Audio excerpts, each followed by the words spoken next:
You are my sunshine, my only sunshine. You make me happy when skies are gray. Never know, dear, how much I love you. Please don't take my sunshine away. Thank you. The other night, Mom, now you ought to help along with The this. other night, dear, while I lay sleeping, feel me in your arms. Never know, dear. And I won't do. I was Well, you help me. Wait a minute.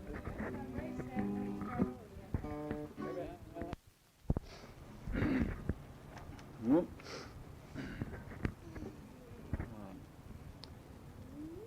You are my sunshine, my only sunshine. You make me happy when skies are gray.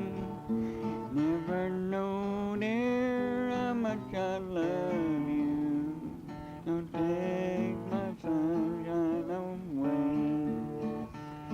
The other night, dear, as I lay sleeping, I dreamed I held you in my arms.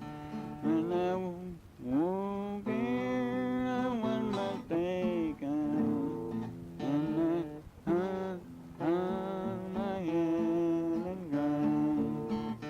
For my sunshine, my only sunshine, make me happy when skies are gray. Never know, dear, how much I love you. Please don't take my sunshine away. I can remember that one. Why don't you show me what you did with your fingers over there? What? Where's the other one? There, I know that one. Oh, you never play that one. Nobody, I never did it. Nobody showed me how to take it. Oh, I learned myself. Just picked it up. Yeah. Just whatever sounded best to Whatever you. sounded good to me, or Oh. whatever. Well, come in town. if you got an ear for it, you can do it, but otherwise,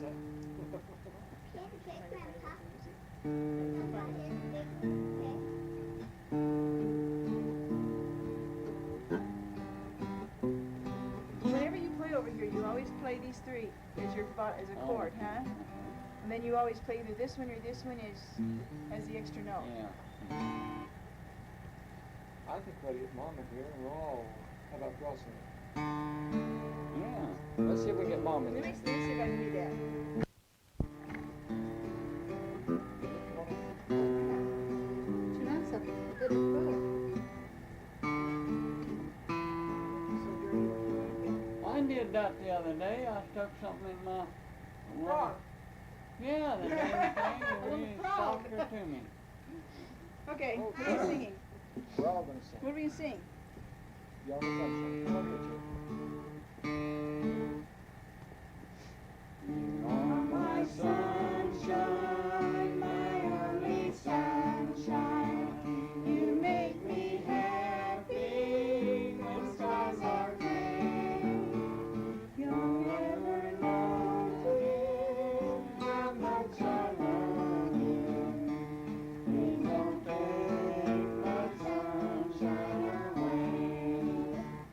The other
portrait. Yeah.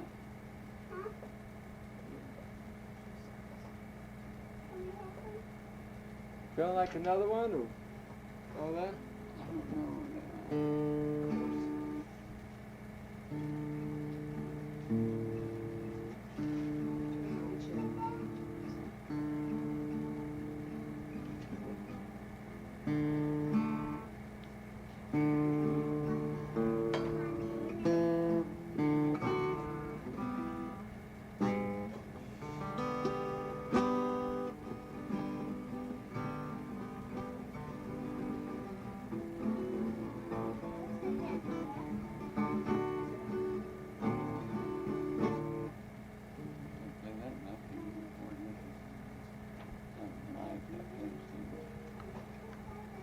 Well, should we just sing it without guitar?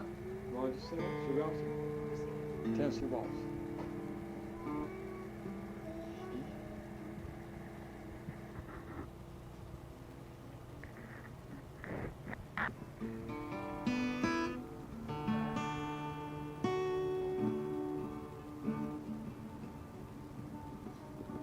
I'd have to have a lot of help with that one, Larry.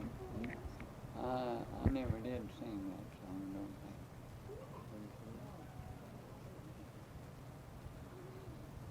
Want to try that other one? You kid sure did sing that night.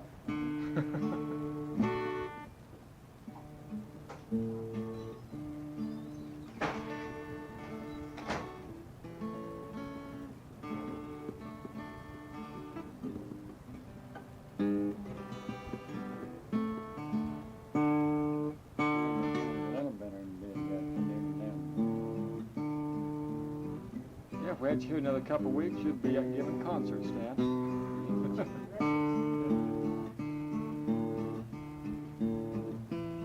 You know, Bill Mortensen used to play at the church dances. Uh-huh. Long time ago, I don't reckon you remember. No. Oh, no, that's before Larry's time, wasn't it? Yeah. Yeah, early 40s. That's fun. 45, 46. And that's how the violin got broke. No, that's how I lost it. He never did bring it home. It's a good one, too. That was Eddie who bought it.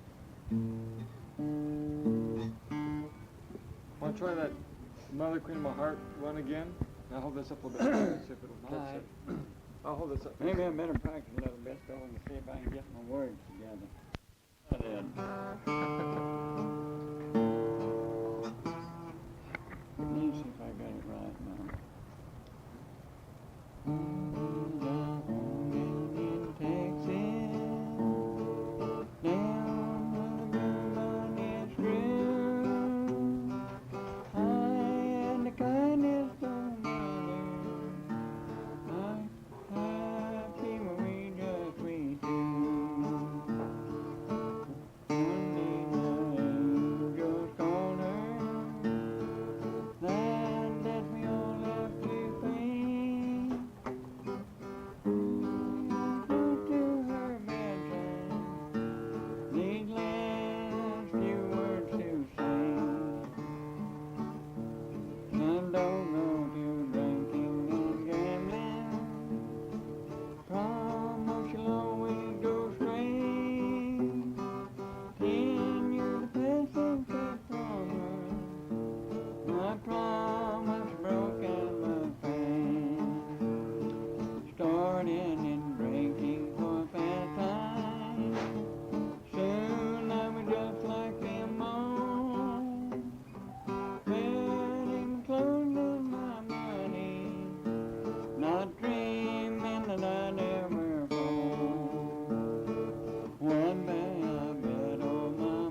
I'd better have a whack on it. Yeah. Very good. Very good. Turn it back now, let's see where you made your mistakes. Huh? Let's Just turn it back. turn Just it stick back there. and see how it sounds and see. Just over that.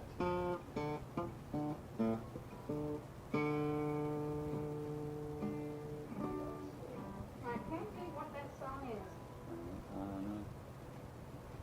Be faithful, be kind.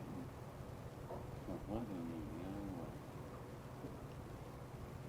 I don't know, Eddie Faye used to sing it. You sing a lot of songs, huh? I didn't. We used to sing Old Spinning Wheel too, but I don't even remember the words to that. You sing a lot of them. I'll take this off a little bit. But this is the one that Eddie Faye, we used to get a big bang out of Eddie Faye singing was Be honest. Be Be faithful, be behind. kind.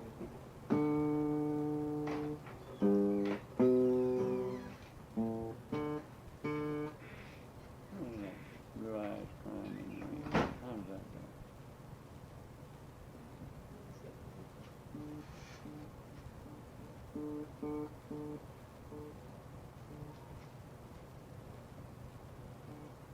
I can't even remember what my name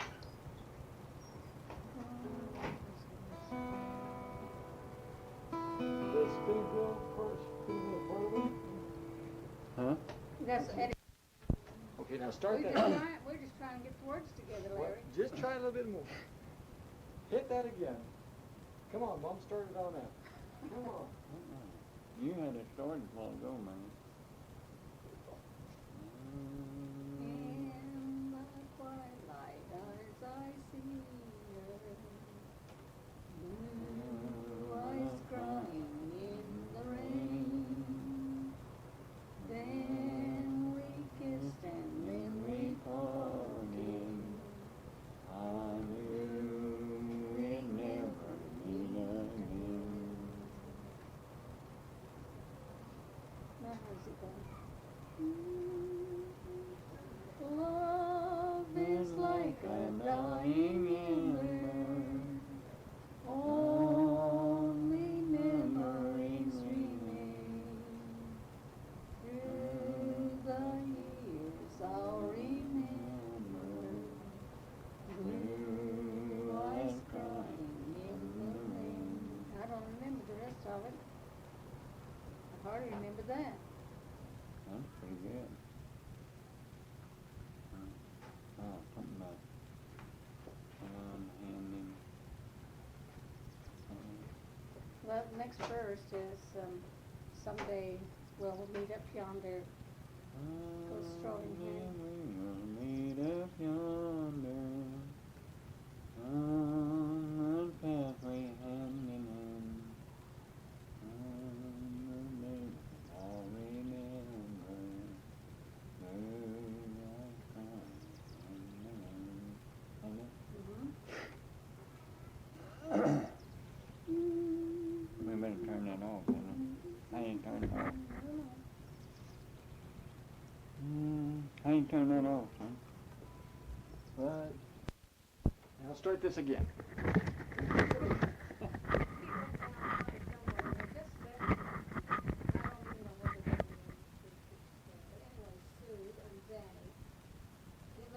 Jim Claridge was all playing up there and was talking about parachutes. We were doing World War. You know, everybody was talking about the parachutes. And we had one of these great big umbrellas that goes on a tractor. So they go upstairs and they stick that thing out of the window and try to parachute out there. Of course, luck they went. Never will forget about that. Oh, they were just all eyes when we come home, you know.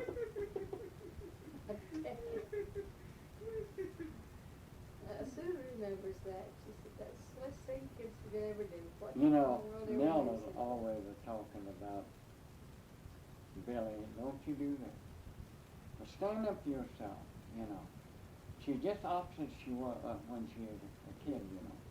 Remember the time old Claude, what was his name, living across the street there? What was their name, Mother? Anyway, he was a great big old kid. He was Oh, he was 3 or 4 years older than Everett. Great big stout kid, Everett, little fellow, and he wasn't too well either. And so I come in one day and he never made any racket, but the tears and just rolling down in the old cheek. I said, what's the matter? And his Claude had worked him over. Claude. I don't remember his other name, but anyway, I said, well, now look, son, I'll tell you one thing right now. The next time that ain't been happening quite often. I said, the very next time that kid comes over, I said, I don't want you picking no fight, but the next time that kid comes over and jumps on you and mauled you around, I said, by grab, I want you to whip him. I don't care how you do it, but I want him whipped. You're good. And it wasn't just 2 or 3 days. They was always playing together. And of course, the parents shouldn't get in when their kids fight, you know. But anyway, he come back, and I'm telling you, Everett was bloody from his head down. That's what happened. He just grinned. He never said a word. Never said a word. And mother Nellie come out, and oh, Daddy, you ought to whip Everett. Oh, Daddy, you ought to whip him. Just having a fit, you know. And well, what happened? Well, he got clawed down, and he worked him over. And just as we got there, oh, he was bloody all over. But I guess he really got him good. You ever having more problem with that? Yeah. You had any trouble after that? And well, it wasn't long. His mother was right red-headed. And she come over to that front door. That's when that house was brand new. It was 30 years ago. There was a little guy. And come on, she been telling Jewel what cow had to tell him. Now, I'll tell you, that little old gal, she come out and she put Mr. Redhead back across that street line there. Did you, Mom? Yes, she did. But what was funny, just the other day, somebody done something to Billy, and Billy said, well, you can't, don't you let people run over you like that? And I said, now, Nellie, there's a better way to handle that, man. I said, you just be so nice to him, Billy, that he can't think about treating like that. And Billy has really changed for the best. Oh, he's a good kid. Such a double good kid. He used to be kind of ornery now. He used to be kind of on the side of wanting to hurt somebody, and he would. Come home there one day, you know, we'd been out the ranch, and Ellen and them kids up there. And we come in, well, there was a squirrel sitting up in that front window, At the house. inside. Oh, at the ranch house. No, No, inside it's at home. Oh, I see. And he said, oh, grandma, look at that squirrel you want. the squirrel. That's squirrel. Squirrel, yeah. Yeah, squirrel, yeah. We went in there and opened the door, and I run him out in the hallway and shut the doors, you know. I want to see what he'd do. He got him a stick. And he was running back and forth up and down that hall, just really after that squirrel couldn't get out, you know. Finally, I was sitting back in that little place there. He come back and I just whacked him across the head, you know. Old Billy just got on the brink, knocked that squirrel, back him outside. But he was that way. But Nell sure has done a good job with him, boy. Really good job. But they favor Billy a little more. That's not right. Well, that Tyson, he just ain't got nothing wrong. Billy, he reminds me of Christmas. He just so busy, so energetic, that he ain't really nothing wrong. And Bill can't correct him either. He can put old Billy in line, but he won't put Tyson in line, but well, he shouldn't be that way, but he's just a kid. And if you go to really pinning him down and on way more, he's worse. Yeah. He just bow his neck and do it Oh, anyway. he'll Yes, sir. fight you And like you remind me of a Christmas. circle He saw. did. Tyson will. That's right. He'll just And stick he'd by do you to whip you. anything in the world for you if you're this kind to him. Anything. You get him working against you, he'll fight you. Huh? Oh, yes. I'll fight you. You won't know him fighting, he won't ever quit either. Oh, Billy, I don't send him your. He never does. I'm telling him I was going to send him room, I was going to sit in the room. You betcha, but he's got him. Yeah. Well, anyway, you'll have, when you get settled, you'll have to know, I might write you a letter or two when you get process. about 2 or 3 months to get that thing, huh? Yeah, the get your passport usually takes about, they said 6 weeks. Now mine came in about 2.5 weeks, wasn't it? But that was processed as a military thing to do. She really signed it off, you know, and all. I paid the fee. Well, she had the application. and I'm everything. not a good old She handed friend. it back to me. Oh, okay. I give it to you. The military had nothing to do with it. I got a good old friend down that court reporter's office. Clerk of the court, I guess they can do that for Oh you. yeah, they'll have the forms and everything right there. That's where They'll have to get Mrs. pictures taken. Yeah, Mrs. Garcia, she's the one that did mine for Argentina, Yeah. and she whipped that right through in no time at all. Yeah, she was good, wasn't she? She Well, we sure got was. another in there now. And the That shots Amelia and that I danced with down there, I was for her. She was Mexican, but I was for her anyway. You Oh, know, she's the one who helped you so much, wasn't she? She Yeah, the one that helped me. She made it as kind of. Oh, big. Right. She really went over. Yeah. And she was so happy she come up to the house and I told her, I said, She "Man, always comes. you didn't need to come up here. You knew we was gonna vote for you." And she said, "Well, I'm glad you said that anyway, Jewel." Yeah, I was for her pretty good. And I'm not usually for Mexican. I guess I'm a little prejudiced. Anyway. She came to the anniversary dinner and Yes, all that uh-huh. too, didn't she? Yeah. I danced with her. She had a bunch of idiots there drunk. I Yes. didn't like that. Those are the ones that were singing Smell and everything. Yeah, Oh. I know. Oh, my. Yeah, that old boy that she married, he used to be a pretty good kid. This boy that's married, he got drunk and gave me a bad one time, and just pulled out in the car, and I just run him just on there and yanked him out of there and told him in that jail like he belonged to me. He did for a while, didn't he? Yes, sir, he's been a pretty good boy ever since then.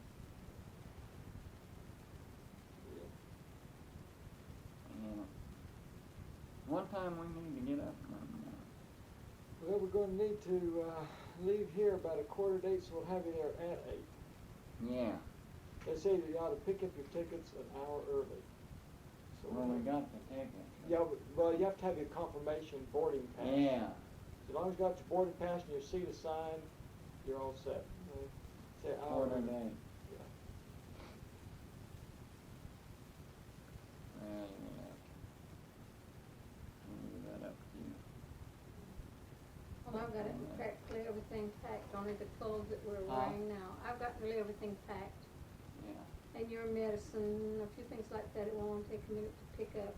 Yeah, I'll have to take all of that tomorrow. I take a pretty good shot of it tonight. Lord, it's been bad.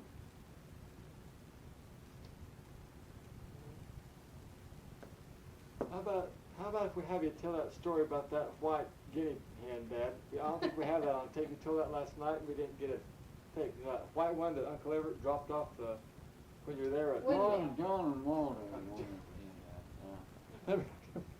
You know.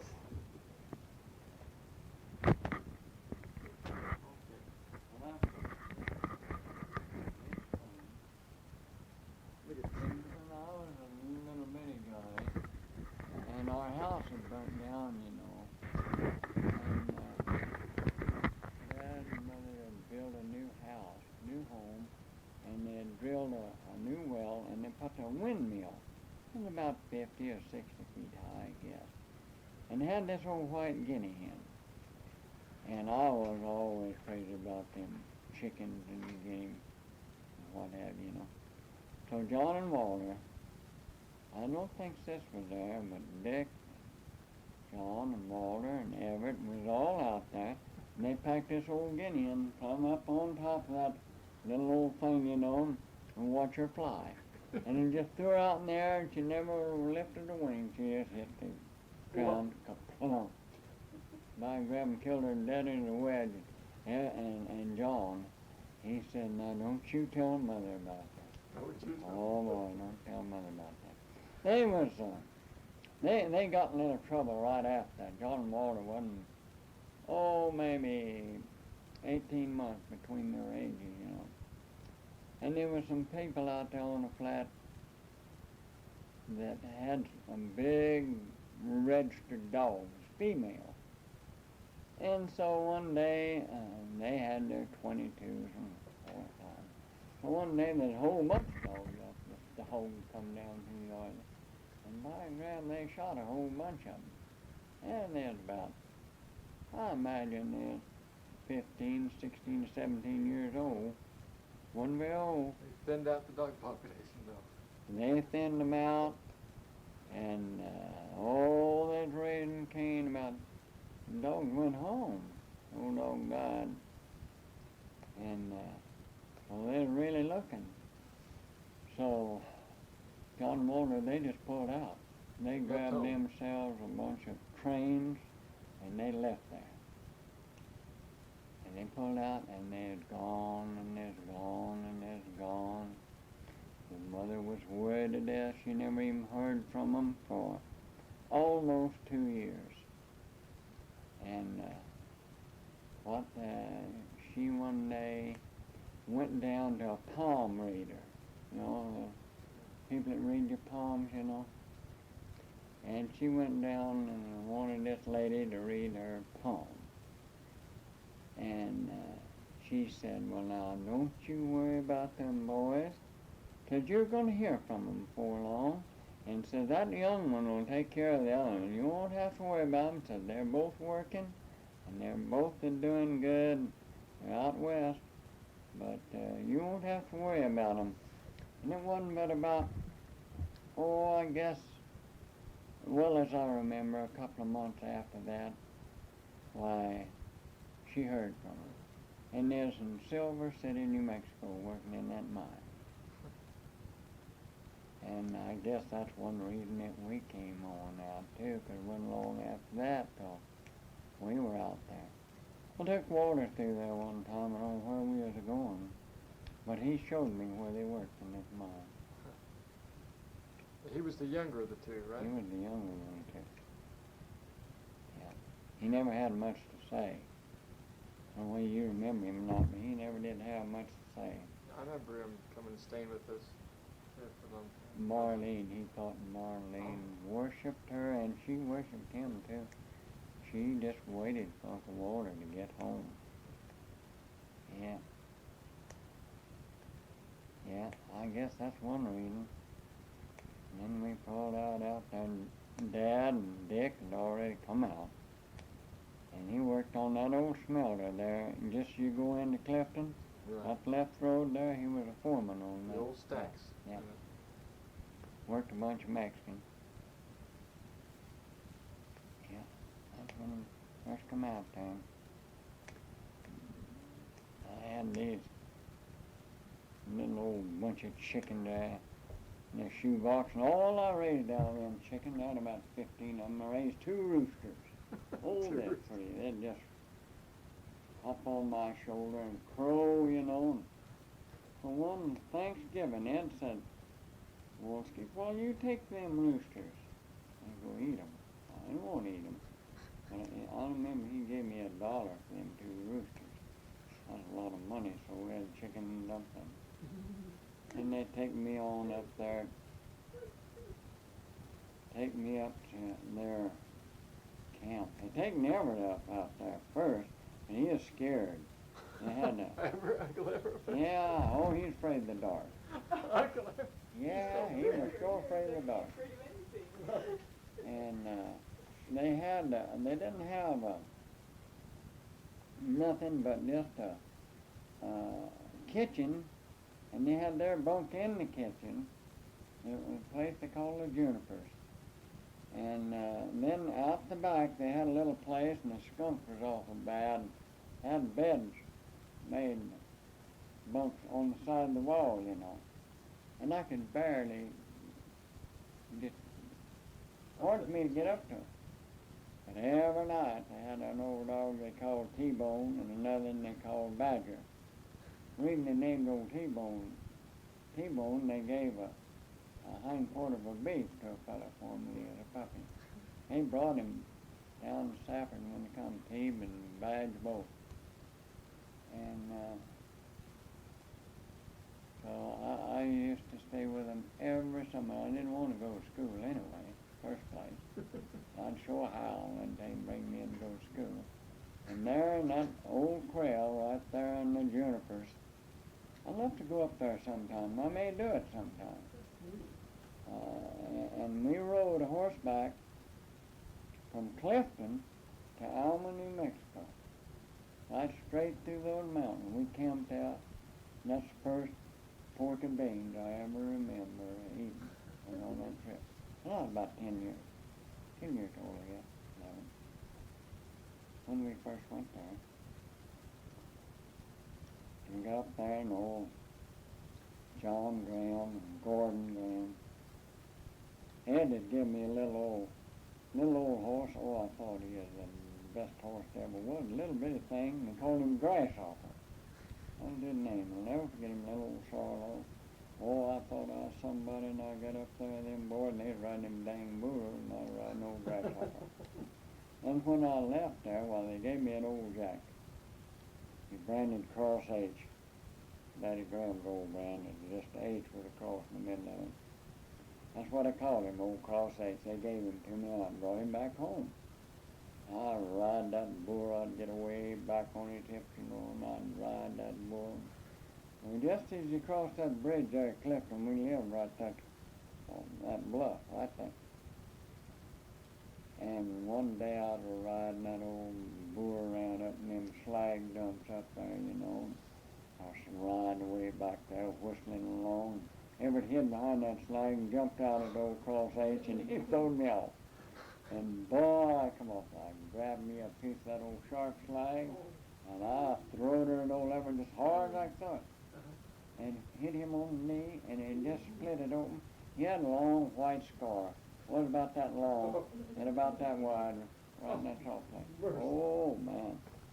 Did I ever get a tanning over that. And trainers lived right next door to it. Oh, man. Old Everett. Wasn't there that incident there that really tickled me? We was up playing up behind them bluffs back in there and found a dead Mexican. Oh. Yeah, he'd been dead for 2 or 3 weeks. Oh, we come out of there. I bet so. And, well, what we was doing was running an old white goat, and he had worms in him. We'd run him all around them bluffs, and by God, where somebody had cut that Mexican open in the steel, but he had dried there. He'd plumb dried, and you see where he just cut him wide open, throwed him off, and that's one of them bluffs. And they all went up there, and they give old Everett $1 to help pack him off. He was a great big old kid. Oh. And he helped pack him off there. Yeah. Yeah. And that old goat, we finally caught him. He had worms in his flanking. Oh, I doctored that goat and doctored him. Oh, he butt us kids all over the place every time we went outside. Yeah, I tell you, I didn't like to go to that school. We'd fight them Mexicans. We'd gang up on them. And we'd show them be the whites against the Mexicans. That'd be a tug of war. All the time. Fighting them all always over Dallas and myself, always getting whooped. He ever needed to come help me out. Wade through 'em. Yeah. And no boy, I used to fight with him all the time down there in Big Springs. He just Troy Driscoll, I'll never forget him. And them kids, real littler, we'd want to go with the big kids, and they wouldn't want us to go, and they'd get us in a fight, and then we'd both go home. But we'd fight every day. He'd whip me one day, I'd whip him the next. And that just happened all the time. We really liked one another. We'd sure fight. And so they moved out there, Clifton. And old Troy, I'll tell you, I tell him about it, and we'd have these fighting them Mexicans. I'd show him how to whip a Mexican.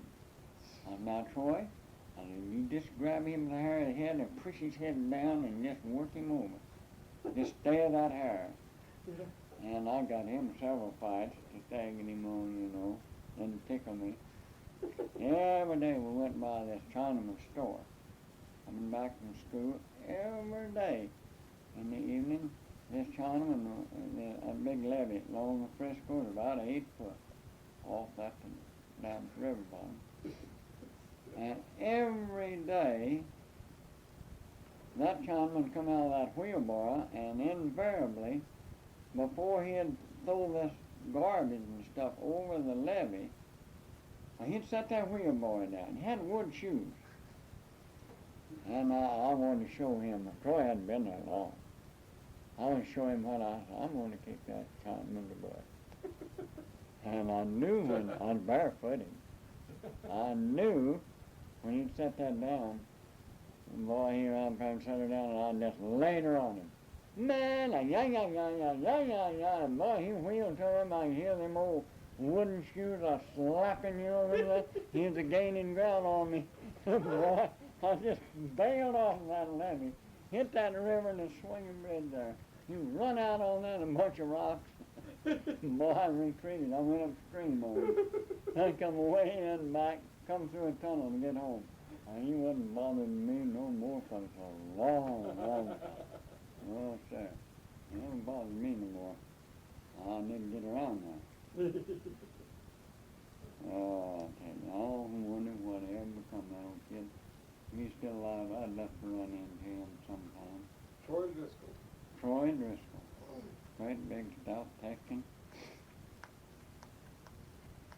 Yeah. He was our closest neighbor there in Big Spine.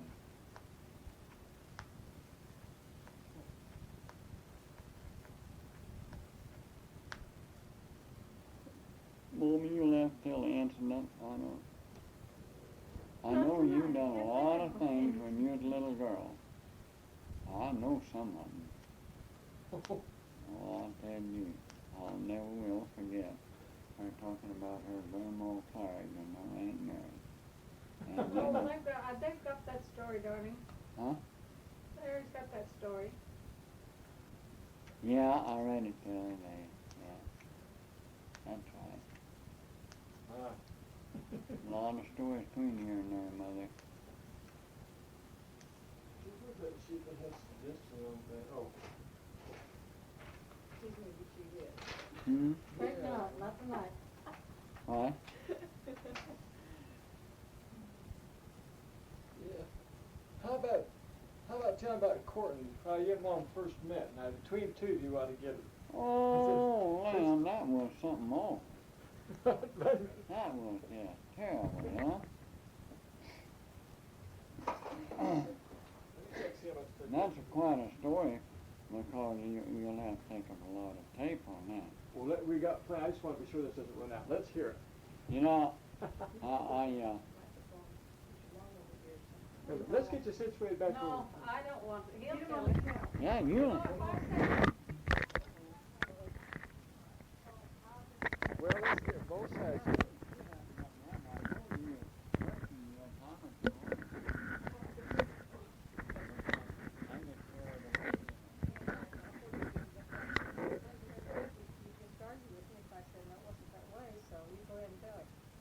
Well, they can just pick out their own version of what was the real truth. Okay. Let's hear it. Well, it was on the Easter Sunday. Was that 1928 on Easter Sunday? Let's Oh, go you didn't 27. last long. I'm just taking her by 28. storm. Uh-huh. 1928, yeah. And Ed and I'd been out, and we'd been up, you know, those days was all open range, and pretty near every bunch of cattle you jump had a bunch of mavericks in it, you know. We'd been out of mavericking, and we'd tied a whole bunch of them up, so it snowed one night, and we gathered them all up, and we put them in a kind of a little box canyon, laid them all in there, and it snowed, so we just fixed up the gap and decided we'd go home, and it was about, I guess 15 miles home. And back over there at the old Rafferty Bar place where they're staying now, just that place down below where our ranch is, you know. And so we come in there one night, and my whiskers that time was red. Just red as fire, a lot redder than Jason's hair, just red, and about that long. Oh, I was a bushy. And I came in there, and was I ever tired when you followed Uncle Ed for a couple of weeks You were with nothing but a little old suggin and a sack full of jerky. What was that? Now, what did you just say? What? A suggin? What was that? A little suggin, a quilt. Oh, That's okay. what we called them, a suggin. I never heard that before. Yeah, we had a quilt apiece, and we stayed out there. We was out about 2 weeks. Oh. We was up on a mountain they called Jerusalem. And that's where we led all these cattle out there, and we come in there. It rained, so Ed said, well, guess we better go home. And it's a long ways from there across down to there and over at the old FCC bar ranch. So we got over there, and man, was I ever tired. In those days, why, we just fed our horses grain, you know, and hobbled them out. There was lots of grass in those days. I'll go back a little before when we was tying these. Oh, it was really weird. We was tying these cattle up to a tree, you know. Long, late one evening, almost sundown, we jumped a 2-year-old Maverick bull. Oh, it was, his horns about that long, and just like a buffalo, they'd right and black. I was riding a little old horse, I seen a picture the other day, called him Brownie. And we'd been tying them things up all day. And so Ed was riding an awful good horse, called him old Scissors. He kind of paced, but always a good horse. And he throwed at this bull and he missed him. And I roped him on old Brownie, and he was afraid I'd get hurt because the horses was tired enough. He said, give me your rope, Skeet, give me your rope. And I gave him a rope, and he had no more than got it. That old red bull just run in the old Scissor.